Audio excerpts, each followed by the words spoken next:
Vamos propor, nesta nossa apresentação, uma leitura a qual nós vamos colocar os recursos humanos no centro do modelo de gestão da qualidade.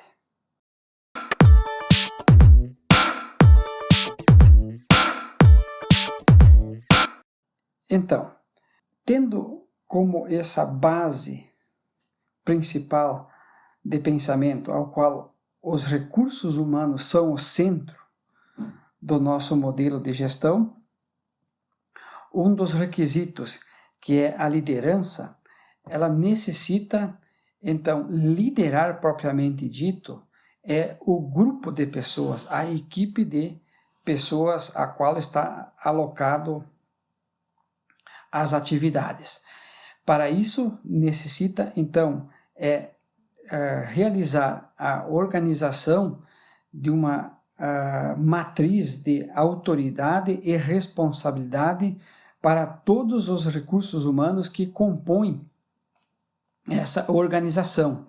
E é necessário que a liderança explicite o compromisso e o seu devido engajamento neste envolvimento das pessoas para realizarem o seu trabalho.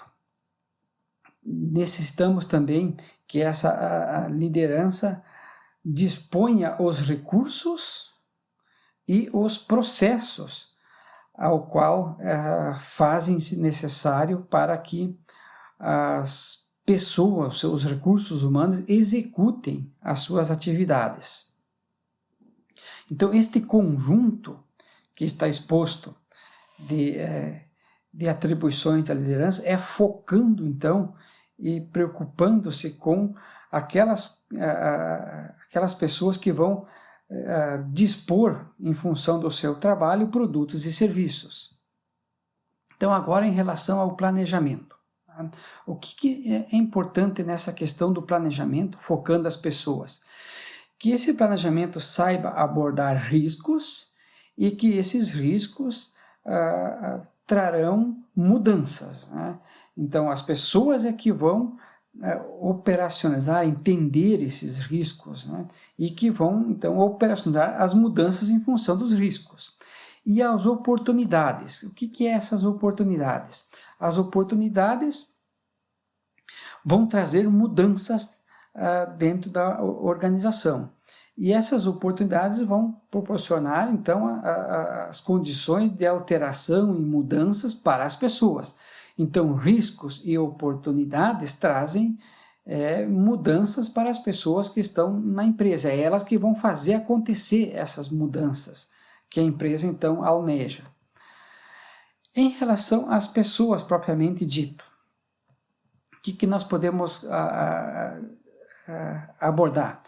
É que nós necessitamos determinar qual é o perfil das pessoas que a empresa necessita, e uma vez havendo a determinação dessas pessoas, é prover, então, que a empresa consiga compor os seus quadros através da determinação dos perfis necessários.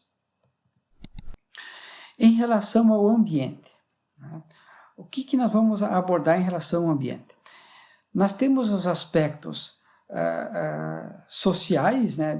As pessoas vão começar a conviver em um determinado ambiente em uma quantidade de tempo, né, que muitas vezes é maior do que outros tipos de convivência social que essas pessoas tenham fora da organização. Então é necessário uma abordagem bastante sociológica nesses termos. Em relação ao ambiente psicológico é a mesma coisa, porque de importância nesse sentido que estou querendo dizer é que a convivência de diferentes perfis num mesmo ambiente, né, faz necessário que nós tenhamos uma preocupação com os aspectos psicológicos de cada pessoa, porque isso é subjetivo, é inerente, é particular de cada ser humano, né? E depois vamos estar todos eles envolvidos num mesmo ambiente social. E o ambiente físico, né, que são as estruturas propriamente ditas, né, o prédio, os equipamentos, né, o mobiliário, enfim, cores no ambiente de trabalho, de segurança, de estímulo, de alerta, né? Então todo esse ambiente físico que a pessoa vai, né, realizar o seu trabalho propriamente dito. Então esse é o aspecto todo que diz respeito ao ambiente. Em relação ao conhecimento, né, o conhecimento tem o chamado conhecimento interno, que está dentro já da organização, já pertence à organização. Então, esse ambiente interno, ele tem o chamado conhecimento documentado e o conhecimento não documentado. Esse tipo de conhecimento nós temos que começar a tratar, né, e abordar com muito cuidado e propriedade. Porque o documentado está registrado nos processos, nos desenhos, nos fluxogramas, nos planos de ação, nos documentos oficiais da organização. Mas o não documentado é o que circula entre as pessoas. E esse documento ainda não há uma apropriação devida por parte da empresa, está nas pessoas, né? Então aquele ambiente social e psicológico, né, faz-se valer nesse momento porque é na interação das pessoas que acaba circulando e acontecendo a transmissão de uma pessoa para outra desse conhecimento não documentado. Em relação aos resultados, né, saber passar o resultado para os colegas de trabalho e para os chamados entrantes, né, que passam a fazer parte da empresa. A experiência acumulada, ela é ímpar no sentido de transmitir, então, para o sistema documental e formal da empresa aquilo que se sabe, né? E também transmitir nesse conhecimento não documentado que você acaba passando de um colega para outro. E em relação às falhas, os erros já acontecidos, a gente aprende muito com os erros, né? Então o erro tem que ser entendido também no seu aspecto conceitual, dentro da empresa. É importante entender essas questões. E também os acertos, né? Os erros aparecem muito mais que os próprios acertos. Então essa relação aí do que é uma falha, do que é um erro, precisa ser bem entendido sob o seu aspecto conceitual. E tem também o conhecimento externo, né? O que é esse conhecimento externo? É o conhecimento que estão nas normas técnicas, nos livros, né, nos artigos, já está publicado e já está disponível aí para a sociedade, as patentes, né? Então, é necessário eu buscar essa informação, já que ela já está registrada e já está aí, devidamente, muitas vezes, disponível, né? Algumas patentes são protegidas, mas outras não, né? Nos meios de ensino formais, né, as universidades, as escolas técnicas, onde existe e circula muito esse conhecimento, tanto documentado, né, como não documentado também. Tem muito conhecimento não documentado nessas instituições. E em eventos, em encontros da área, então é importante essa participação, né, feiras, congressos, seminários, né, tem muito desses conhecimentos. E também os nossos clientes, dos nossos produtos e serviços, né? Tem muito conhecimento acumulado em função do uso dos nossos produtos e serviços e também do uso de produtos e serviços de concorrentes. Então, saber interagir aí com os nossos clientes, né, para trazer esse conhecimento. Então, o conhecimento interno e o conhecimento externo, né, eles acontecem, né, com os recursos humanos, com as pessoas, né, que fazem todos esses conhecimentos internos e externos circularem ou então não circularem dentro da nossa organização, dependendo do ambiente que eu crio propício a isso, né, do planejamento que eu tenho e dos aspectos relacionados, então, que já ressaltados aqui na abertura dos trabalhos, né, da liderança. Outro componente que temos que estar focando sempre em relação aos recursos humanos é a competência. Né? A competência, nós precisamos determinar que competências nós necessitamos, isso nós determinamos lá no item planejamento, né? Determinar quais, nós temos que assegurar isso, que isso permaneça dentro da instituição. Então, os recursos humanos, no que diz respeito à competência e assegurar, manter os quadros estáveis dentro da organização. Adquirir essa competência, já vimos como podemos conseguir isso, né? O adquirir pode ser um esforço interno, com os recursos internos que eu tenho, pode ser também com os recursos externos, né? Que eu vou buscar conhecimento e fixar isso dentro da empresa, né? Adquirir isto. E reter, então, ao longo do tempo. Né? Então, manter isto. Né? Se uma empresa vai perder recursos humanos, está sabendo disso, né? Então, trabalhar com esses recursos humanos para que a sua expertise permaneça dentro da empresa, né? De um jeito ou de outro, com treinamentos, com palestras, com seminários, ou com registro, então, através de registro em processos, né? Ou instruções de trabalho, em fluxogramas, em desenho, por exemplo.